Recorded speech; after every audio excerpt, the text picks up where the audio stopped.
Gimana rasanya pakai iPhone 15 Pro buat produksi konten YouTube profesional di ST Media? Dan ini dari experience pengalaman gua seorang videographer di ST Media sendiri. Ikut kita bahas.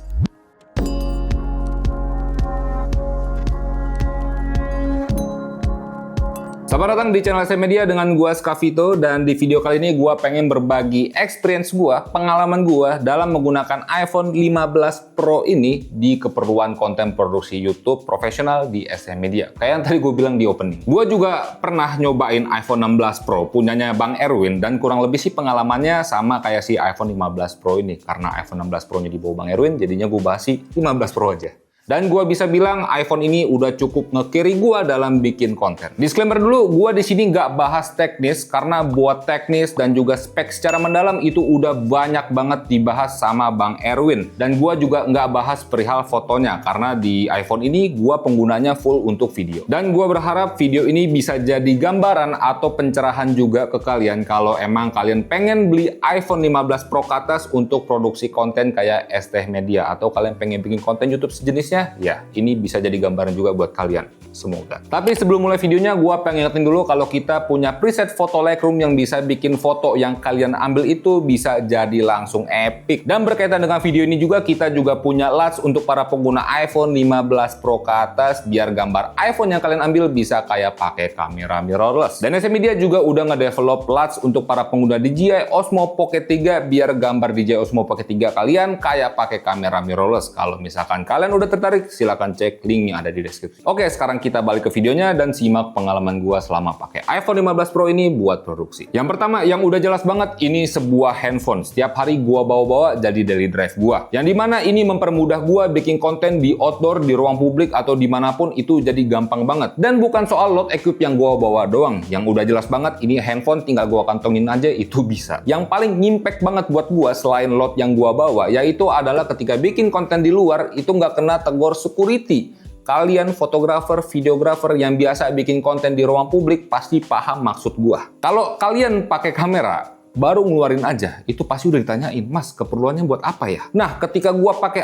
iPhone, yang udah jelas keperluan gua ambil gambar itu sama aja kayak gua pakai sebuah kamera. Kayak buat B-roll ataupun buat talking head, itu nggak kena tegor. Karena ya mungkin stigma orang-orang, stigma si security-nya itu, oh ya udah gua pakai HP buat foto-foto biasa aja, nggak gimana-gimana. Itu enak banget bro, nggak ditanya-tanyain mulu. Nah, nggak enaknya ketika gua pakai iPhone 15 Pro ini buat produksi, apalagi buat di outdoor gitu ya, kalau gua pakai handheld itu panas. Apalagi kalau gua pakai case modelan yang kayak gini, nggak banget dah. Karena sisi sampingnya ini, itu kalau kalian lihat itu masih kayak expose gitu ya, nggak ketutup full cover sama casingnya. Jadinya kalau gua pakai handheld itu panasnya berasa banget, nggak nyaman. Karena mengingat juga di sini build frame si iPhone 15 Pro ini dari titanium buat pinggirannya, jadi panasnya itu nyebar ngerata. Jadinya tuh kurang nyaman aja kalau buat gue pribadi ketika gua pakai handheld. Maka dari itu gua lebih suka pakai casing yang ngecover full body seperti ini. Ya memang agak tebel, tapi nggak apa-apa, biar nggak terganggu juga sama panas yang dihasilin sama si iPhone ini. Ya memang kalau misalkan kita lihat aja gitu ya, kayak begini looks-nya kan estetik gitu ya, bagus, logo Apple-nya kelihatan. Tapi kalau gua pasang si case ini, biar gue contohin. Nah, kalau gua pakai casing seperti ini, looks-nya jadi kurang estetik, jadi tebel. Tapi ya baik lagi, nggak apa-apa. Gua lebih memilih kenyamanan seperti ini ketika digunakan dibandingin soal estetiknya. Dan gue lupa kasih tahu buat casing HP-nya, mau yang full body seperti ini atau yang ke expose kayak gini modelnya, gua selalu usahain casingnya itu udah punya MagSafe. Biar apa? Biar gua bisa pasangin aksesoris dari Snapseed ini. Selama gua produksi pakai iPhone 15 Pro, gua selalu pakai aksesoris dari Snapseed ini. Dan buat yang belum tahu, biar gua mention sedikit. Ini adalah Snapseed Reload, aksesoris berupa SD card reader yang kurang lebih fungsinya itu kayak SSD eksternal buat ke HP. Nah, buat makinya juga gampang banget, tinggal plug and play aja gitu ya. Lo tinggal pasang aja, mau pakai casing atau enggak bebas, lo tinggal tempel aja Snapseed-nya dan lo tinggal colok aja seperti ini, dan lo tinggal colok SD card yang lo punya, bentuknya jadi seperti ini kalau buat dipakai produksi. Nah, di sini buat ngemaksimalin penggunaan si iPhone 15 Pro dengan Snapseed ini, gua pakai aplikasi namanya itu adalah Blackmagic Camera. Dan dengan kombinasi iPhone 15 Pro, Blackmagic Camera dan juga Snapseed Reload ini bisa memenuhi atau ngemaksimalin keperluan konten produksi YouTube di ST Media. Yang dimana dengan Blackmagic Camera plus Snapseed Reload ini, gua bisa atur penyimpanan file video yang gua ambil pakai iPhone ini langsung ke SD card yang gua pakai. Jadinya nggak makan kapasitas memori iPhone 15 Pro gua. Kalau gua udah kelar konten, gua tinggal cabut aja SD card yang gua pakai seperti ini, kasih ke editor, atau kalau misalkan editor lo bodoh nggak bawa card reader, ya udah. Ini bisa jadi card reader juga, jadi tinggal kita cabut snapsys-nya, kita oper aja full begini ke editor, tinggal copy dan tinggal diedit. Oke, masih lanjut berkaitan dengan pembahasan aplikasi Blackmagic Camera dengan Snapsys Reload ini dalam penggunaan iPhone 15 Pro gua buat produksi konten. Taruh dulu aja pegel gua. Dan dimana ketika gua pakai aksesoris ini memungkinkan gua buat pakai mic eksternal. Ini kelebihan si Snapsys Reload ini dibandingkan SSD eksternal lain yang buat ke HP. Jadi kayak gini, lo bisa rekam langsung ke memori SD card dan juga lo bisa pakai mic eksternal. Mantap. Dan jangan khawatir, pakai mic apapun bisa gitu ya, kompatibel. Kita di sini udah pakai DJI, pakai Holyland yang sekarang lagi gue pakai Saramonic bisa, pakai Kosta yang mendang-mending juga itu bisa. Dan dengan aplikasi Blackmagic tersebut, lo bisa atur gain dari mic yang lo pakai. Gak itu aja, dengan Blackmagic Camera ini, ketika gua pakai buat produksi, gua juga bisa monitoring pakai TWS apapun yang gua punya. Gak harus pakai AirPods. Gua udah ngetes waktu itu pakai TWS-nya Realme gitu ya, sama TWS-nya Redmi, itu bisa, aman. Ya jadinya dengan workflow seperti ini udah kayak pakai kamera beneran gitu ya, udah ada mic eksternalnya bisa pakai SD card, gue juga bisa monitoring pakai TWS, dan gak ribet-ribetan lagi pakai kabel. Meskipun di sini minusnya dari yang udah gue coba, yang harus gue mention adalah buat monitoringnya ketika gue pakai Blackmagic Camera, pakai iPhone 15 Pro ini, pakai Snapsys Reload, yaitu buat monitoringnya agak sedikit delay, tapi ya tidak mengganggu. Dan ya udah, setupnya simple, apalagi kalau gua pakai syuting buat outdoor gitu ya, kelihatan seamless banget. Gua jamin gak bakal ditegur security dengan setup yang seperti ini doang. Gak bakal ngerti security-nya kecuali dia nonton SM Media. Dan sekarang gue pengen mention dikit soal lensa yang ada di iPhone 15 Pro ini dan mana aja yang gue pakai gitu ya. Dari sini dia punya 3 lensa. Di sini ada wide-nya di resolusi 12 megapiksel, telefotonya juga sama di 12 megapiksel, dan di main cam-nya itu di resolusi utamanya di 48 megapiksel. Nah, buat produksi konten YouTube SM Media, gue selalu pakai main cam yang ada di iPhone 15 Pro ini. Alasannya udah jelas, yaitu resolusinya. Resolusi terbaik atau resolusi maksimalnya itu ada di main cam-nya doang. Kalau untuk ekuivalen lensa main cam-nya itu ada di 24 mm, tapi masih kalian bisa zoom lagi 2 kalinya sampai di 48 mm, itu masih pakai main cam-nya juga dan masih bisa pakai resolusi di maksimalnya. Atau ya sesekali gua zoom 1, berapa kali, yang penting nggak lebih dari 2 kalinya aja. Karena ya kalau udah lebih dari 2 kali itu udah ganti kamera. Tapi di sini gua juga pernah pakai telenya buat keperluan B-roll, dan by the way untuk ekuivalennya itu di 77 mm, dan setelah gua pakai itu hasilnya agak kurang. Warnanya agak shifting, terus ya tadi kualitas gambarnya juga berkurang karena resolusi cuma di 12 megapiksel, dan buat depth atau bokehnya juga nggak berasa. Maka dari itu gue lebih pilih pakai 48 mm-nya aja gitu ya, buat kualitas gambar terbaiknya ada di situ. Dan juga kalau misalnya gue butuh agak close up ya gue tinggal maju aja sedikit gitu ya, nggak ada susahnya juga dibandingin gue pakai telefoto bela-belain tapi ya kualitas gambarnya jadi jelek. Nih gue taruh dulu ya iPhone ini, gue pegel banget, gue pegangin dulu. Ntar ya guys ya, gue taruh dulu. Udah tut, itu aja. Oke, kita lanjut lagi. Ketika gue pakai iPhone 15 Pro ini buat produksi konten YouTube, ada 2 hal yang selalu gue hindari. Yang pertama adalah cahaya direct secara langsung ke lensa. Kalian semua udah tahu penyakitnya di mana? Yah, flare-nya. Selama gue pakai syuting mau indoor, mau outdoor, itu gua selalu menghindari cahaya lampu yang direct langsung ke arah lensa. Bahkan sewaktu-waktu itu nggak perlu cahayanya nyorot secara langsung.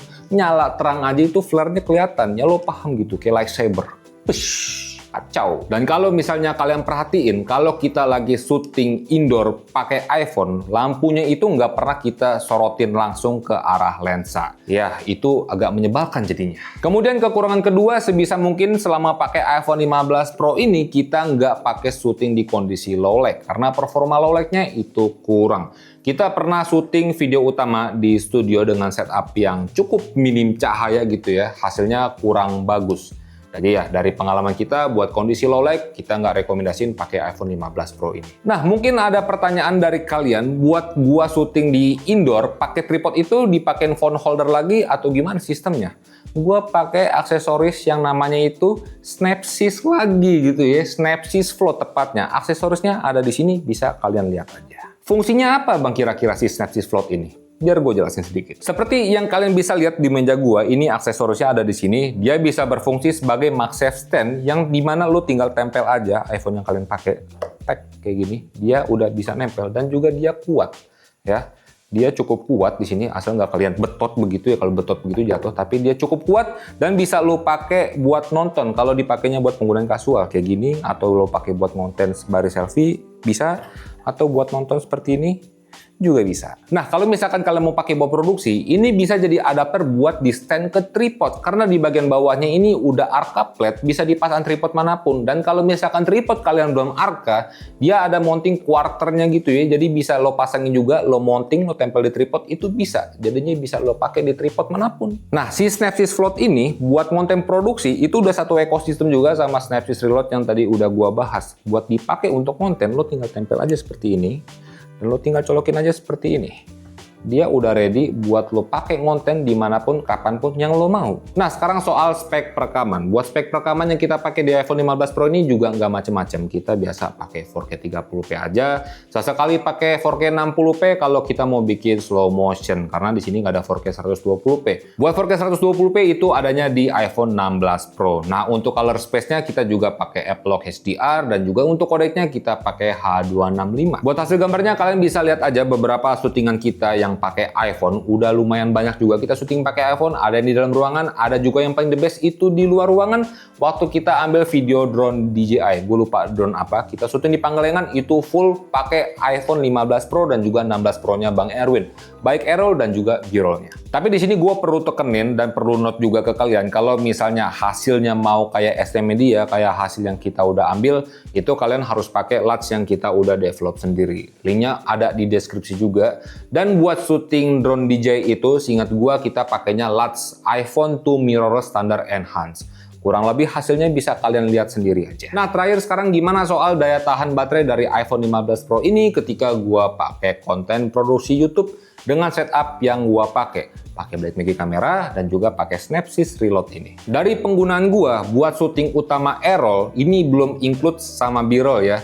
Ini case-nya kalau misalnya gua lagi syuting outdoor, gua nggak bisa ngecas, itu bisa makan 10-12% baterai iPhone 15 Pro gua. Tapi tergantung juga durasi syutingnya. Dengan catatan di sini aplikasi Blackmagic kameranya gua biarin kebuka aja, gua biarin standby, dan juga Snapseed Reload-nya gua biarin nyolok. Nah, kalau di sini gua tambahin sama B-roll, tergantung juga selama apa gua B-roll-nya. Makin lama gua B-roll-nya ya baterainya makin banyak habisnya gitu ya. Tapi kalau misalkan hitungan kasar aja gitu, buat pengurangan baterainya, dari baterai full gua pakai si iPhone 15 Pro ini buat keperluan konten itu sampai 50% pengurangannya, dipakai buat A-roll dan juga dipakai buat B-roll. Nah, selama apa penggunaan iPhone 15 Pro ini buat gua pakai konten, kita pernah pakai juga konten podcast menggunakan iPhone 15 Pro ini, kita pakai untuk continue full no cut gitu ya. Di kondisi seingat gue baterainya itu nggak full, di sekitar 80%-an, itu bisa dapat 40 menitan buat full podcast.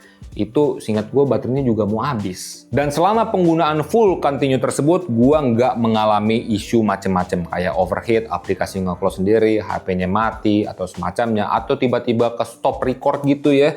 Selama 40 menit tersebut itu kita nggak pernah ngalamin. Tapi ya HP-nya panas banget. Kalau kalian nanya ke gue, Bang, dengan penggunaan tersebut berarti boros nggak Bang penggunaan baterainya? Ya boros dong. Gitu ya, apalagi kalau misalkan kalian pakai iPhone-nya itu sebagai daily drive kayak gua.